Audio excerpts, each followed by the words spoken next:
Yves Aubin de la Messusière, un ancien diplomate, enfin toujours diplomate, est à la tête de Soir. L'autre élément, évidemment, et c'est le cœur de mon intervention ce soir, c'est cette fameuse gratuité. Alors, la gratuité, eh bien, tout simplement, est une mesure en cours de réalisation, comme je vous l'ai dit, et devrait se finaliser pour septembre 2009, l'année 2009-2010, avec l'ensemble de ces mesures appliquées à la terminale, à la première et à la seconde.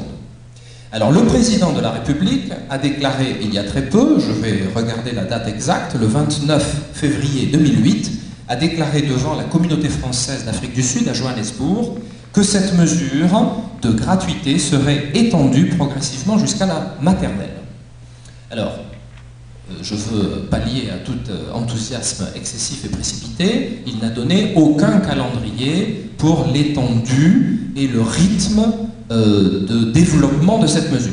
La seule chose qui est sûre, c'est la prise en charge des frais de scolarité pour le lycée. Pour le reste, à nouveau, il n'y a pas de calendrier, le président de la République n'est pas revenu sur ces déclarations, ni pour les confirmer, ni pour les infirmer depuis le mois de février, et n'a pas donné du tout de calendrier.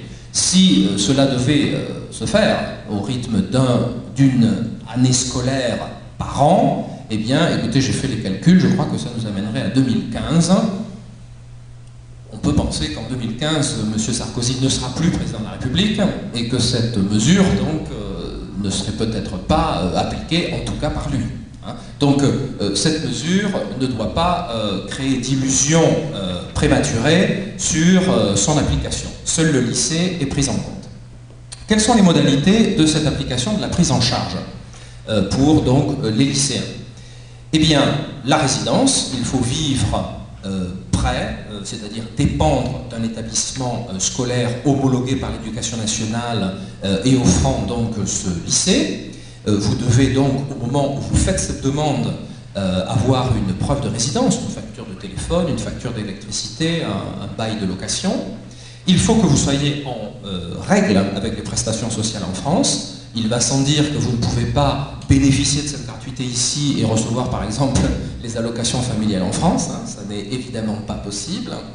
Vous devez être en règle en matière fiscale, avoir payé vos impôts avant de quitter le territoire national. L'enfant doit avoir la nationalité française. Je dis bien l'enfant, pas nécessairement les parents. Les parents peuvent être de nationalité américaine, par exemple. Donc une mère américaine peut avoir, comme vous le savez, un enfant français et faire la demande pour son enfant. L'enfant, lui, peut bénéficier de cette mesure. Il faut être inscrit au registre des Français de l'étranger auprès du consulat. Donc il faut avoir fait cette démarche préalable pour être sûr d'être enregistré et que le consulat donc puisse traiter le dossier. Il ne faut pas, a priori, que l'enfant ait un retard scolaire trop important, mais c'est négociable. Si l'enfant a accumulé des années de retard, c'est un problème malgré tout. Il faut évidemment que l'établissement soit homologué par l'Éducation nationale.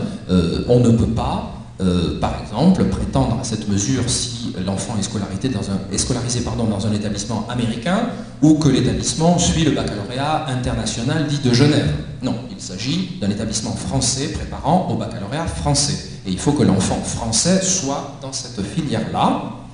Et enfin, il ne faut pas que l'employeur d'un des parents prenne en charge les frais de scolarité. Ça a une certaine logique, c'est le moins que l'on puisse dire. Si votre employeur vous offre une prime à l'expatriation qui a pour but de couvrir les frais de scolarité, eh bien, vous ne pouvez pas, évidemment, bénéficier de cette gratuité. Donc voilà, à grands traits, les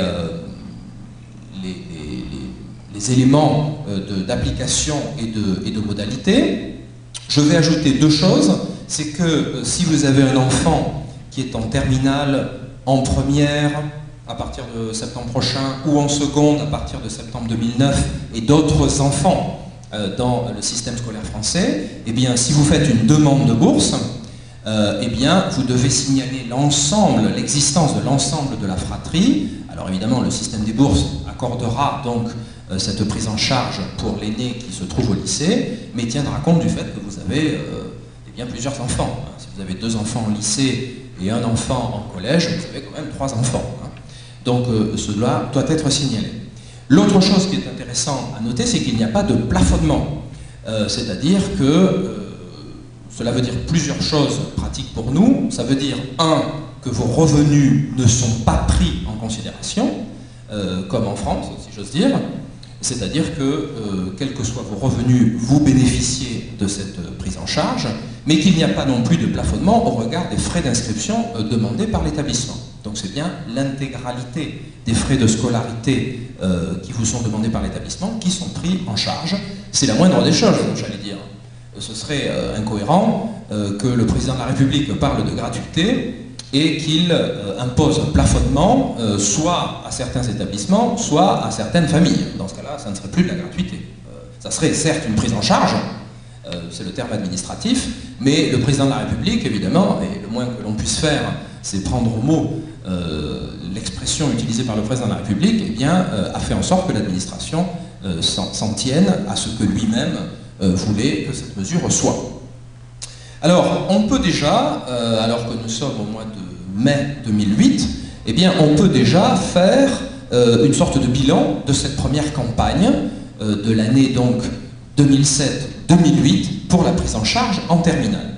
Alors, quel enseignement peut-on tirer? Quel bilan peut-on tirer pour l'année en cours? Et donc, quels enseignements pour la suite? Eh bien, à travers le monde, il y a aujourd'hui, en terminale, dans des lycées français, 3378 élèves, donc 3378 candidats potentiels à cette prise en charge. Et curieusement, il n'y a eu que 2255 dossiers qui ont abouti. Donc évidemment, cet écart, ce seuil, peut être un petit peu étonnant. Alors il y a plusieurs explications qui expliquent qu'il n'y a eu finalement que 69% de demandes, alors que c'est quand même un cadeau considérable qui est fait là aux familles, soit parce que les frais sont très élevés aux États-Unis, soit parce que le niveau de vie de certains Français peut être très bas aux États-Unis, mais ailleurs à travers le monde. Eh bien, on peut l'expliquer par, si je m'en tiens aux statistiques, par le statut des établissements. Vous savez peut-être qu'il y a des établissements qui sont en gestion directe, directement administrés par l'Agence de l'enseignement français à l'étranger, et dans ces établissements, 100% des familles qui avaient droit ont fait un dossier. Ceci explique cela. Plus on est proche de l'administration, plus on a eu connaissance, très logiquement, ce n'est pas un motif de surprise, des instructions et de cette mesure. Dans les établissements conventionnés, il y a eu 81% de demandes, et dans les établissements homologués, c'est-à-dire dans des établissements où les professeurs ou le proviseur ne sont pas nommés par la France, il n'y a eu que 49% de demandes. Alors, dans la zone dont je suis l'élu, l'ouest des États-Unis d'Amérique, il y a 4 établissements qui répondent aux critères. Le lycée français La Pérouse, le lycée international franco-américain ici à San Francisco aussi, et 2 établissements à Los Angeles. Donc ces 4 établissements ont des classes de lycée qui sont homologuées par la France et qui donc ont droit à cette prise en charge. Alors je me suis assuré, je n'ai pas besoin de vous le dire en tant qu'élu, je me suis assuré que les 4 établissements faisaient parvenir au consulat, bien sûr, les demandes et n'allaient pas tomber dans ces établissements à travers le monde qui n'étaient pas au courant de cette mesure ou qui n'étaient pas en mesure de faire parvenir cette information aux familles. Je voulais évidemment que ce soit connu.